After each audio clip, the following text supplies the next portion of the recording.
Espace TV, le 22h.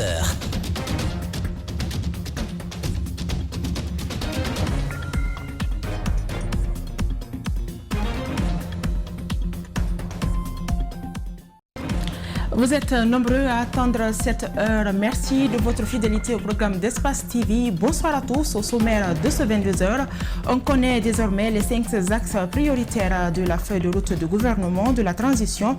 Le document a été publié le week-end, même si Mohamed Beavogui n'a pas fait mention de la durée de la transition. Les réactions de la classe politique, vous les entendrez dans ce journal.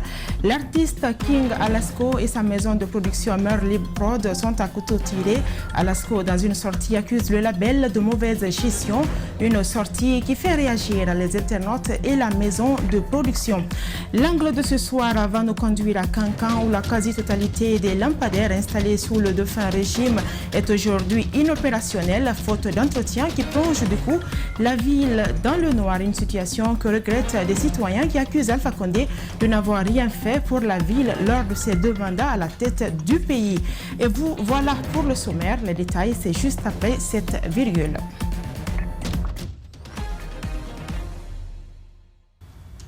Bienvenue à tous. Le Premier ministre de la Transition, Mohamed Beavogui, a décliné sa feuille de route au président de la Transition.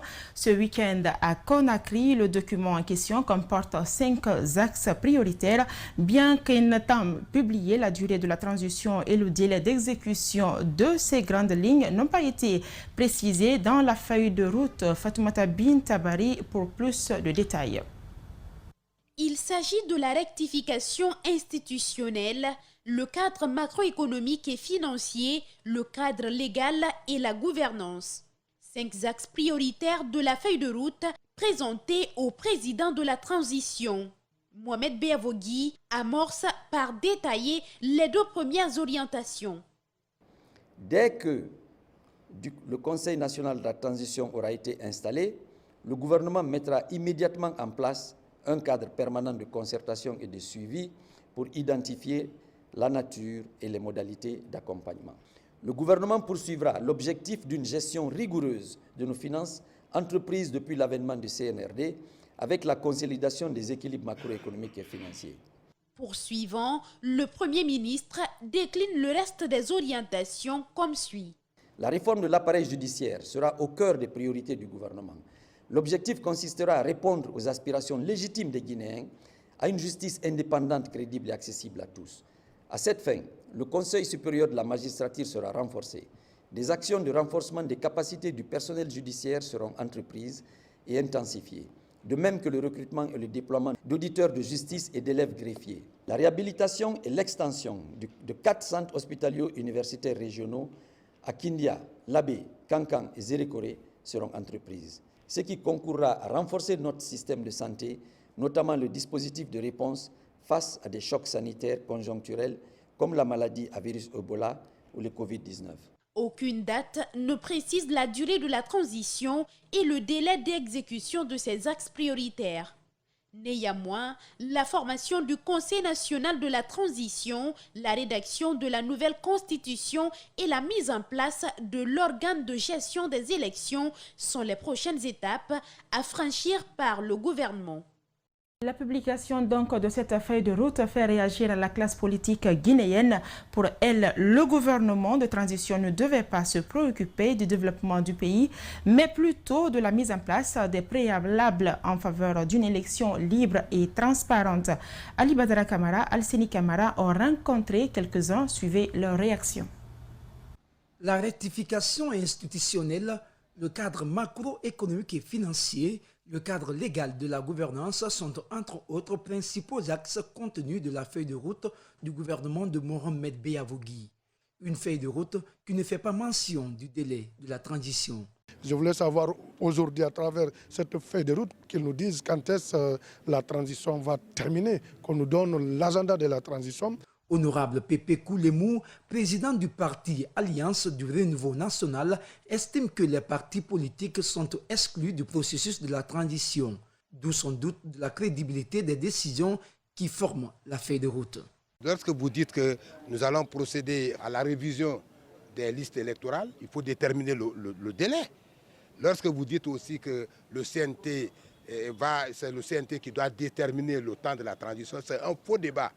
Le bloc libéral n'approuve pas la question du délai évoqué par des autres formations politiques. Pour Dr Faya Minimono, le délai de la transition ne devrait pas être une priorité. Au nom du bloc libéral, je l'ai dit et je le répète, la question du délai, si elle est trop centrale par rapport à ce que nous avons à faire, nous passerons encore de côté. Il y a une dizaine d'années, nous avons eu une période transitoire, c'était le même discours. Il faut qu'on nous dise quand on va finir. Alors on a fini, 11 ans après, on est à la case départ. Le président de l'UFDG, quant à lui, n'a pas voulu se prononcer sur la question. Ma communication relative à cette feuille de route fera l'objet de concertation de tous les membres de l'ANAD, a laissé entendre Elhadji Seloudalen Diallo. L'intercoalition des partis politiques guinéens était en conclave ce lundi au domicile de l'ancien chef de file de l'opposition. L'objectif de la rencontre était de créer une union sacrée au sein de la classe politique guinéenne en vue d'une proposition consensuelle au gouvernement de transition. Après concertation, le porte-parole Sékou Kouressi Kondé a fait le compte-rendu à la presse. Suivez. Nous sommes convenus de conforter cet élan de rassemblement, premièrement, en restant tous ensemble, mobilisés pour la même cause. Deuxièmement, à nous réunir prochainement au siège de l'UFDG avec l'ensemble des composantes des partis politiques guinéens et pour définir les grandes lignes de ce qui va être la conduite ou les propositions de la classe politique guinéenne pour l'accompagnement de la transition. La fin de la semaine dernière a été marquée, vous le savez, par la réconciliation entre les deux anciens présidents de la transition. Pour des citoyens interrogés, ils se disent surpris par cette réconciliation entre Sékou Konaté et Moussa Dadis Camara par le président de la transition, colonel Mamadi Doumbouya. Une situation étonnante à cause de leur passé récent, notamment la gestion de la transition selon la population. Toutefois, la population salue vivement ce acte posé par le CNRD. Justin Leno. Sékou Konaté et Moussa Dadis Camara sur la même table grâce au colonel Mamadi Doumbouya. Cette réconciliation, les citoyens la trouvent salutaire. Très content quand nous avons vu les images à la télévision qui rapprochaient les deux acteurs principaux de la transition de 2008-2010. Et c'est vraiment un acte de grandeur que nous saluons de la part du président de la transition actuelle parce que il faut le reconnaître aujourd'hui, c'est l'armée qui gère la transition. Salutaire mais inimaginable pour Mariam Chérif à cause du passé, dit-elle, des deux hommes. La jeune fille se souvient encore de la transition qu'ils ont dirigée de 2008 à 2010. Personne ne pensait quand même qu'ici ils allaient se réconcilier en fait. Monsieur le Président, actuellement, c'est grâce à lui, maintenant on est fiers de lui. Namori Kamano, lui, va jusqu'à dire qu'entre Sékou Konaté et Moussa Dadis Camara, l'un aurait trahi l'autre. Il appelle le colonel Doumbouya à la prudence. Il doit alors faire attention parce que la vie, quel qu'en soit ce que tu fais, que ce soit bon ou mauvais, toujours tu peux avoir des gens qui peuvent te guetter. Prudence pour sa propre personne, mais les citoyens veulent aussi que le colonel évite les erreurs du passé. Aller vers une élection bâclée, c'est aller vers des réclamations inutiles qui vont aboutir à des réclamations et à des conflits communautaires, chose qu'on ne souhaite pas dans notre pays. Sékou Konaté et Moussa Dadis Camara ont tous passé plus de 10 ans en exil sans jamais être en contact au dire des deux hommes. La hache de guerre est finalement enterrée. Les universités de l'Abbé, Kankan et Zérekoré viennent de bénéficier d'outils informatiques. L'objectif est d'améliorer la qualité de l'enseignement et de l'apprentissage des étudiants. Une satisfaction pour ces récipiendaires qui promettent l'utilisation rationnelle du don. Alceni Bari, Tchernosa Duba. En tout, ce sont 62 unités centrales, 70 écrans qui vont bénéficier les universités de l'Abbé, Kankan et Zérekoré. L'objectif est de les outiller en outils informatiques pour faciliter l'apprentissage, les recherches et les innovations. Une aubaine pour ces institutions d'enseignement supérieur. Comme vous le constatez, c'est les universités les plus loin de Conakry. Donc on s'est dit qu'en allant vers ces universités, nos jeunes, nos étudiants qui sont dans ces universités vont aussi profiter un peu de ces outils informatiques. Une satisfaction pour les bénéficiaires qui rassurent que ces équipements permettront d'améliorer la qualité du système éducatif. La mission, c'est de faire en sorte que l'outil informatique soit au cœur du dispositif pédagogique, des enseignements-apprentissages, qu'on le fasse avec les outils informatiques. Ceci est très important et nous ferons en sorte que ces outils que nous venons de recevoir là, qu'ils soient à la disposition des étudiants, des apprenants, qui renforcent le dispositif pédagogique qui est là pour que les enseignements-apprentissages soient des enseignements-apprentissages de qualité. Ce donateur est un Guinéen vivant en Allemagne avec son entreprise Optimizely Society. Il promet d'intensifier ce genre d'initiative pour le bonheur des étudiants guinéens. Donc à mon retour, comme ce n'est pas ma société seulement, j'ai les contacts avec les autres entreprises, pas en Allemagne seulement, dans le monde. Donc le voilà, je vais l'en parler, d'essayer d'avoir en plus et que finalement on va faire donner aux étudiants guinéens. Donc c'est le début, c'est le commencement, espérons que ça va aller. Il est important de signaler qu'au-delà de la pléthore qui existe dans certaines universités guinéennes, le manque d'équipements et d'outils de formation demeure un handicap majeur dans l'apprentissage dans ces institutions, ce qui se traduit par le faible niveau des étudiants. Un jeune étudiant de l'Institut supérieur de technologie de Mamon a été froidement assassiné par un inconnu à l'aide d'une arme blanche. Le drame s'est produit dans la soirée du samedi dernier, juste derrière la maison des jeunes de Mamon où se tient actuellement la foire régionale. Selon des témoignages, la victime a reçu un coup de ciseau à la poitrine avant de succomber un peu plus tard à l'hôpital régional de Mamon. Abdoulaye Diallo. La morgue de l'hôpital régional de Mamon était remplie du monde ce dimanche 26 décembre 2021 où est couchée la victime Fela Bilé Lama qui était jusqu'à ce samedi étudiant en deuxième année à l'Institut supérieur de technologie de Mamon. Selon les informations recueillies auprès de son tuteur, tout est parti d'une bagarre à cause d'une fille aux alentours de la maison des jeunes où se tient la foire. Selon l'explication de son ami, le jeune a pris une paire de ciseaux, lui donna un coup dans la poitrine, côté gauche. C'est le coup-là qui n'a pas pu supporter. Il est tombé sur le champ.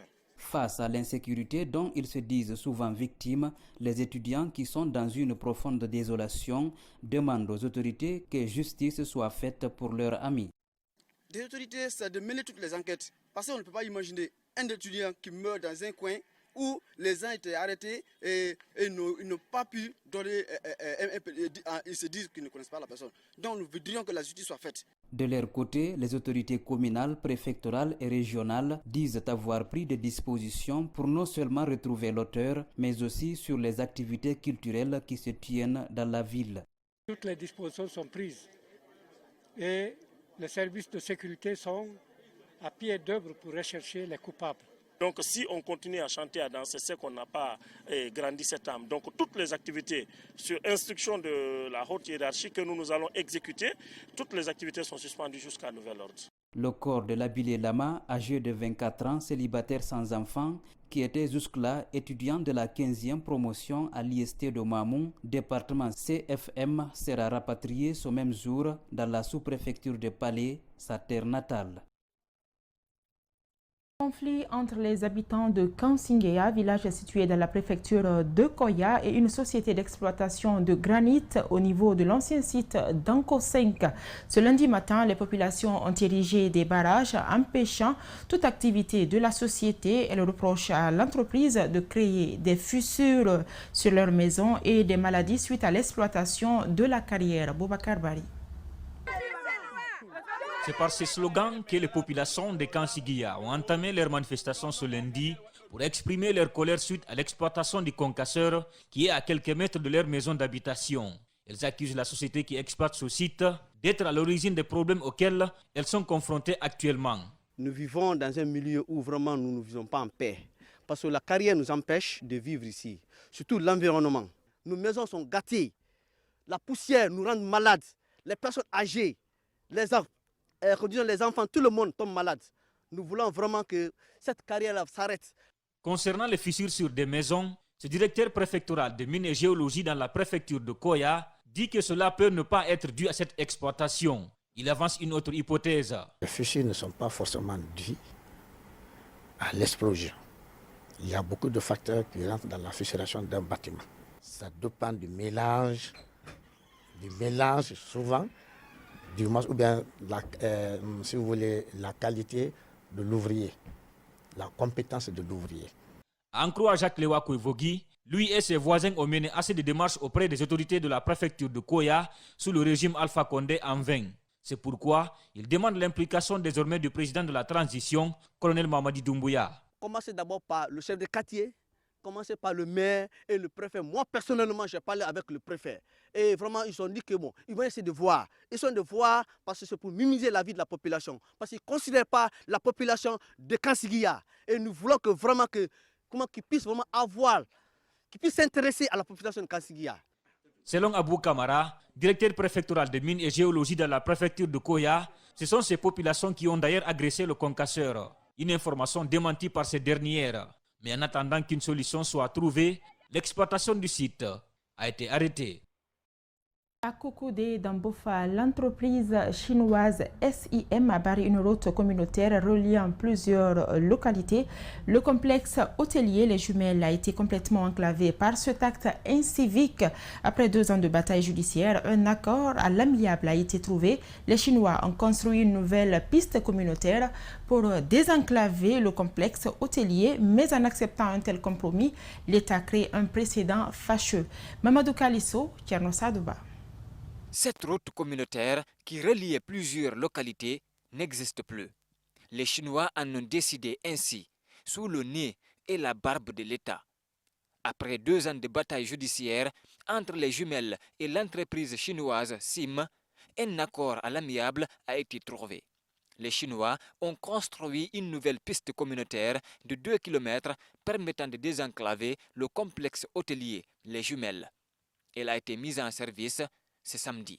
C'était pas facile, mais avec beaucoup de soutien guinéen, tout ça, là, j'ai pu retenir ce que je voulais vraiment pour tout le monde, parce que la route, c'est pour tout le monde. Grâce à vous, on est là aujourd'hui et on est content, on a notre route.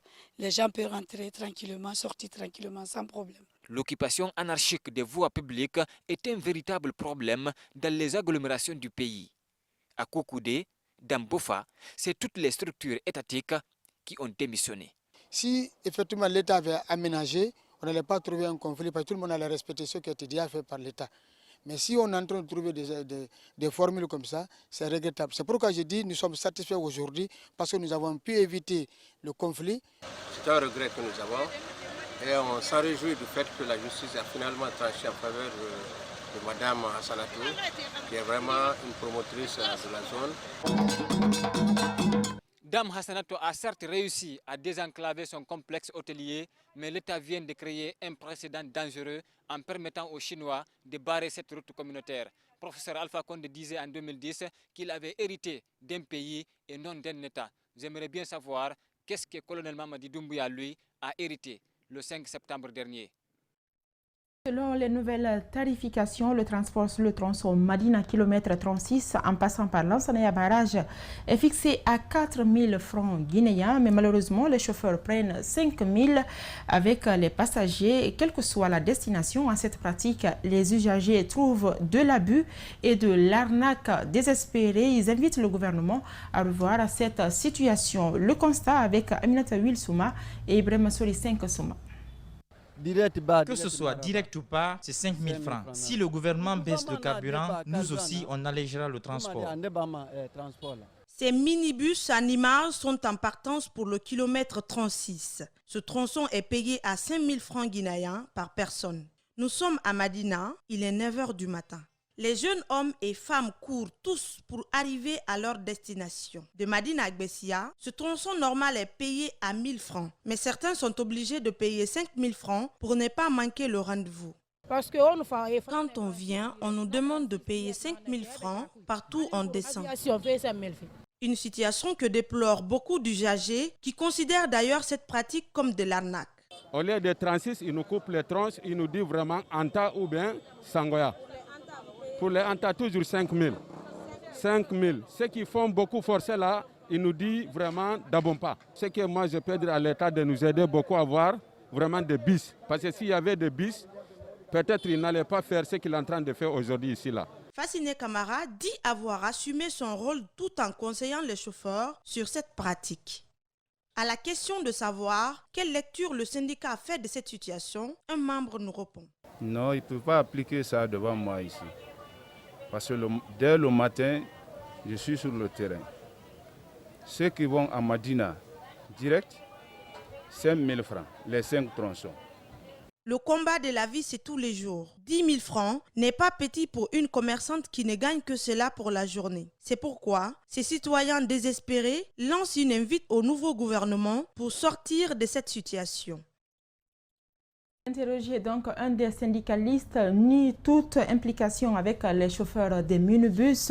Il ajoute que les chauffeurs doivent suivre les règles établies par le gouvernement et appelle les autorités compétentes à sévir contre tout contrevenant. Il est au micro de Aminata Will Souma et Ibrahima Sori Kamara. Le tronçon de 36 à Madina, le transport réel c'est 5 000 francs, 5 tronçons. Kilomètre 36 Lansanaya, un tronçon. Lansanaya Anta, deuxième tronçon. Anta Matoto, troisième tronçon. Matoto Gbessia, quatrième tronçon. Gbessia Madina, 5 tronçons. Oui, moi de ces chauffeurs-là, moi je demande à l'autorité compétente de veiller sur ça. Dès qu'on prend un chauffeur à ce taxe, il doit être puni par la loi. Le syndicat ne va même pas intervenir. Ce qui a été dit à la radio, celui qui faillit à dévier ça, vraiment la loi n'a qu'à intervenir. Nous, c'est ce que j'ai à dire. Tous les chauffeurs, ce que j'ai à dire à tous les chauffeurs transporteurs minibus qui font de 36 jusqu'à Madina, doivent respecter ce que l'État a dit. Tout se passait bien entre l'artiste King Alasco et sa maison de production Mœurs Libre Prod. La preuve, le concert dédicace de l'album Alanouali du 14 février 2021 sur l'esplanade du Palais du Peuple a été un grand succès pour ceux qui s'en souviennent, je vous le disais au sommaire. Mais aujourd'hui, l'artiste Alasco et la maison de production Mœurs Libre Prod ne filent plus le même coton. Alasco, dans une sortie, accuse le label de mauvaise gestion. Une sortie qui a fait du tollé sur la toile et la maison de production répond à Alasco. Mohamed Valektouré, Aboubakar Din Kamara, reportage. Contrairement à ce qui court sur les réseaux sociaux ces 2 derniers jours, la maison de production Mœurs Libre Prod décide enfin de sortir de son mutisme. Sa relation avec King Alasco n'est plus au beau fixe. C'est dans les colonnes du site d'info Cita News que l'artiste a fait un déballage sur ses anciens patrons. Selon lui, le contrat de 5 ans qui le liait à ses producteurs a été signé dans la plus grande précipitation sans connaître le contenu. Une sortie qui n'est pas du goût de ses producteurs.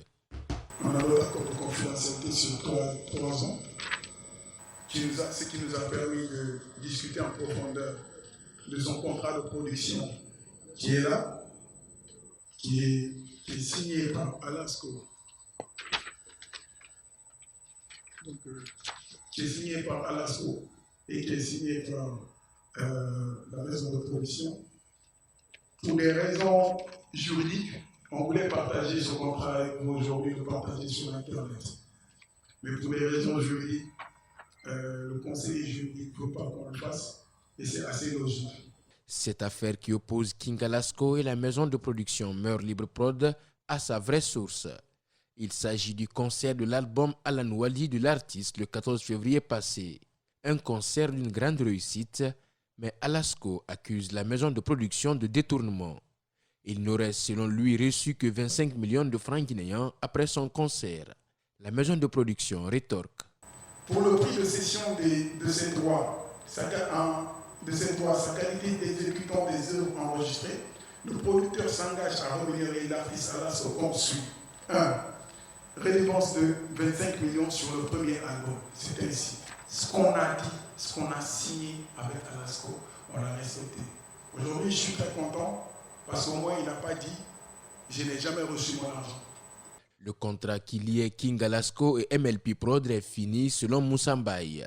Bien qu'Alasco a exprimé son souhait d'avoir un débat entre lui et MLP sur un plateau télé.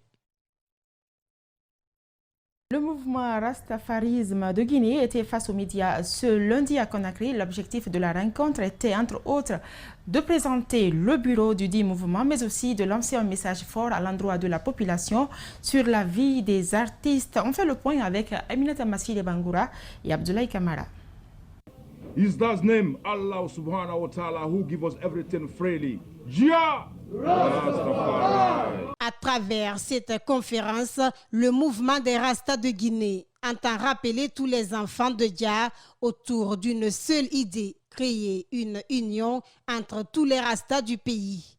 D'où cet invite. Et c'est basé sur l'appel de tous les enfants de Jah autour d'un idéal. Chez nous, moi seul, je ne peux rien faire pour la Guinée. Toi seul, tu ne pourras rien faire pour la Guinée, mais ensemble, on pourra faire beaucoup de choses. Le mouvement des Rastas de Guinée se fixe déjà de nombreux objectifs qui s'inscrivent notamment dans le cadre de la valorisation de la culture guinéenne en particulier et de l'Afrique en général. C'est l'unification de l'Afrique d'abord, que l'Africain se voit en tant que personne responsable, pas un mendiant. Ça, c'est notre objectif à atteindre. Et informer aussi les gens sur la foi Rastafari pour que les gens comprennent que le Rasta aussi, c'est un homme comme les autres. Et si vous voyez, un homme qui est responsable des familles, qui est menuisier, qui est maçon, qui est tout. Pour eux, être un Rasta n'est pas synonyme de délinquance ou de banditisme, mais plutôt une doctrine. Il y a beaucoup qui pensent que le mouvement Rasta, quand on parle de mouvement Rasta Guinée, on a d'autres religions qui n'ont rien à voir avec d'autres religions. Non, le Rasta n'est pas une religion, c'est une civilisation, une doctrine. Créé en 1992, le Mourag est l'association mère de tous les mouvements culturels du pays. Il évolue également dans le social et l'humanitaire, comme l'assainissement, les dons de sang, les marches de paix au moment des crises. Ils invitent donc tous les Rastas de la Guinée à rejoindre ce mouvement. Toi et moi, on a tous un combat pour entrer au paradis. Kalak Radio, la 102.3 et son partenaire Mam Location viennent d'offrir 1 million de bons de carburant à l'un des heureux gagnants des fidèles aux émissions de ce médium de proximité. Le gagnant est rentré en possession de son cadeau ce lundi et invite la population à écouter cette radio qui fait la promotion de la musique, de la culture guinéenne. Malik Senghana Kamara et Amara Alex Silla.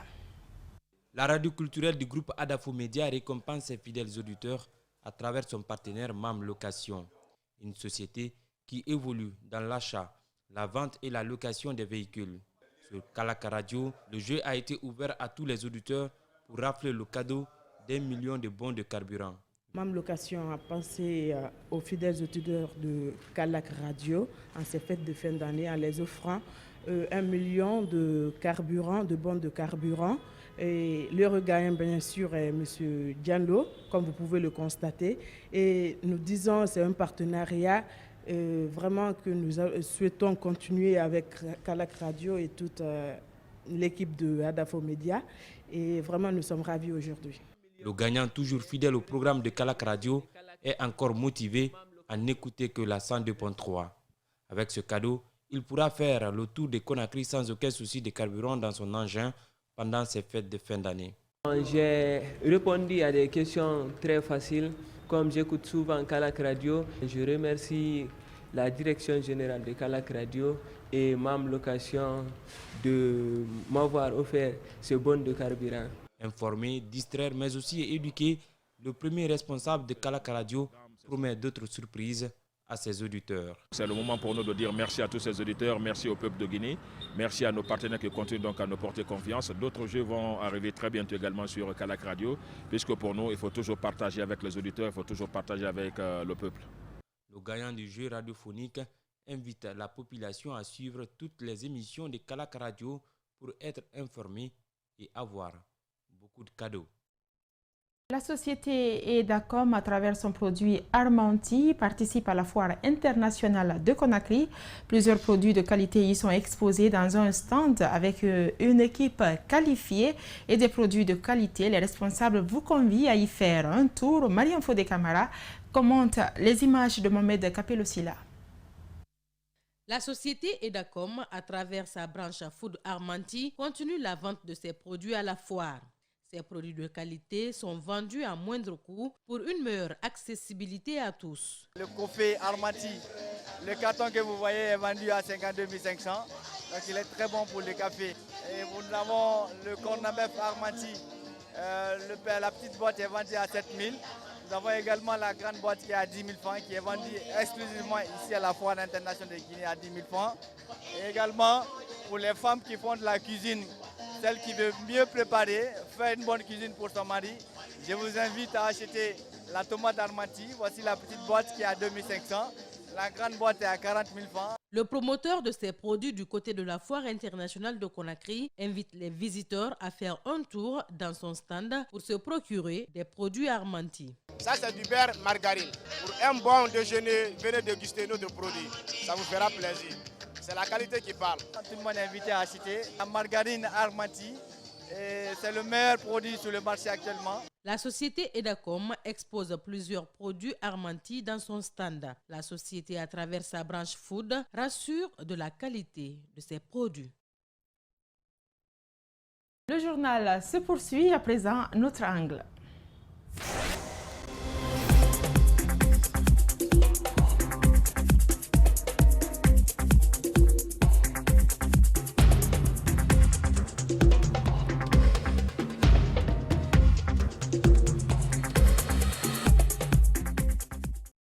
L'angle de ce soir nous conduit à Kankan où la quasi-totalité des lampadaires installés sous le défunt régime est aujourd'hui inopérationnelle.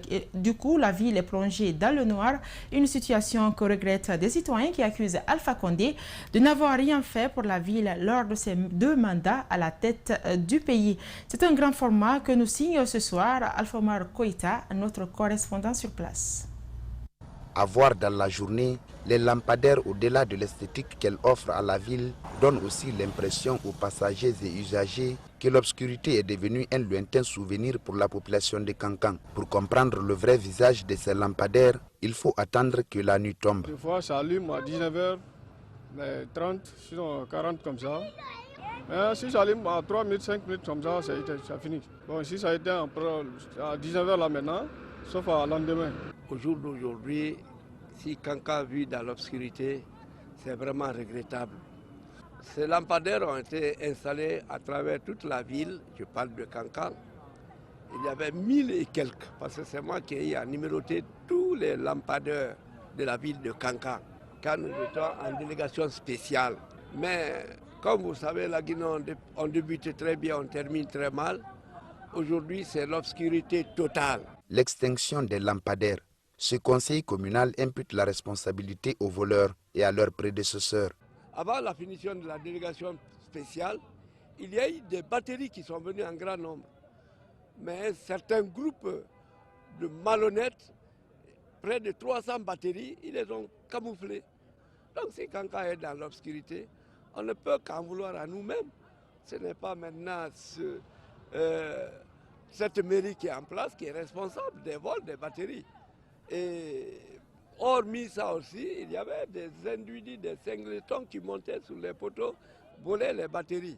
Donc c'est à cet état que la ville de Kankan est dans l'obscurité. Il est 21h. Nous sommes au quartier Kabada, situé en plein cœur de la commune urbaine. Ici, la lumière est quasi inexistante le long des artères. Tous les lampadaires qui s'y trouvent sont éteints, ce qui fâche les riverains. La plupart des lampadaires, ça ne fonctionne plus maintenant parce qu'il n'y a plus d'entretien, je peux le dire. Ce n'est pas manque d'entretien que ça ne s'allume pas. S'il y avait l'entretien, il y avait les suivis, Ça allait fonctionner, mais maintenant là, du point A de Kankan jusqu'au point B de Kankan, non, ça ne fonctionne plus. La plupart. Nous sommes dans l'obscurité, vous le voyez même. Voilà.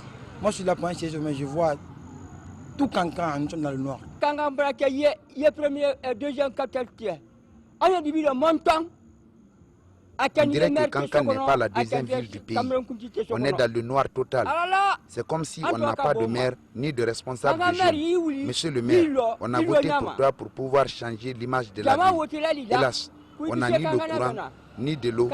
Les caniveaux sont bouchés. Les jeunes chôment. La population est sévie par la pauvreté aiguë. On se demande pourquoi tu es là.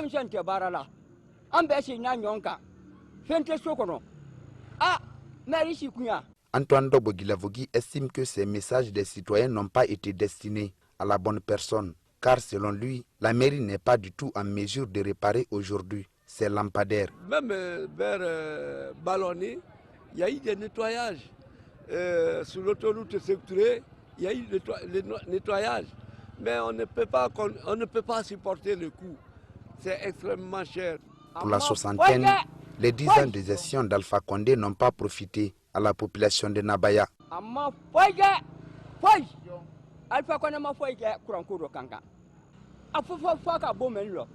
Excepté les infrastructures qui ont été construites, Alpha Condé n'a rien fait pour la ville de Kankan. Seul le courant peut donner une bonne image à la ville et créer de l'emploi pour la jeunesse et non les maisons.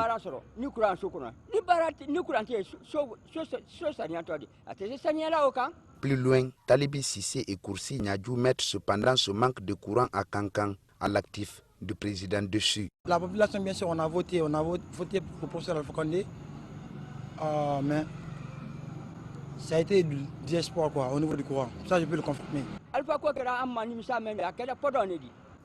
Condé a été pour nous une déception totale. On a voté pour lui pour qu'il puisse faire avancer notre ville. En vain. Pas d'eau, pas d'électricité, on n'a rien. Ces citoyens ne comptent désormais que sur le colonel Mamadi Doumbouya pour électrifier la ville à la satisfaction de la population. Nous sommes en plein état. Tout ce que moi je peux dire aux nouvelles autorités, c'est de faire face à Kankan. Kankan, c'est une grande ville. Une grande ville, une très grande ville, je peux le dire.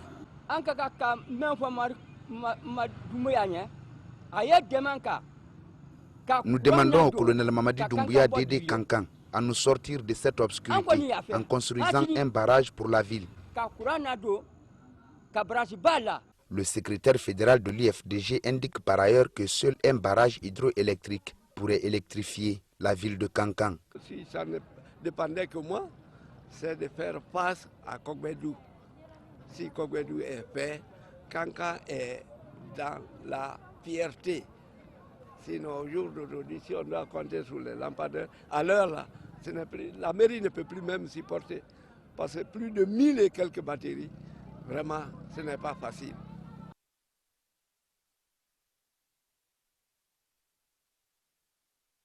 Et c'était là l'essentiel de ce 22h. Merci à toute l'équipe de la rédaction et à celle technique. À vous tous qui nous regardez un peu partout à travers le monde. Merci de nous choisir. Au revoir et portez-vous bien.